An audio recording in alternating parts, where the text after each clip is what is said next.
உடலில் ஏற்படும் அதிகப்படியான வெப்பத்தால் அரியலூர் மாவட்டம் வள்ளக்குளத்தை சேர்ந்த விவசாயி பாதிப்புக்குள்ளாகியுள்ளார். விவசாய தொழிலில் ஈடுபட்டு வரும் வள்ளக்குளத்தை சேர்ந்த தனவேல் கடந்த 15 வருடங்களாக இந்த பாதிப்பில் அவதிப்பட்டு வருவதாக தெரிவித்துள்ளார்.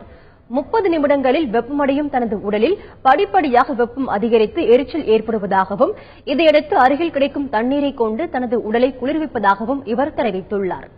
சமயத்தில் வெப்பத்தை தணிப்பதற்காக சாலைகளில் தேங்கியுள்ள அசுத்தமான தண்ணீராக இருந்தாலும் அதை பயன்படுத்தும் நிலை உள்ளதாகவும் இவர் கூறியுள்ளார்.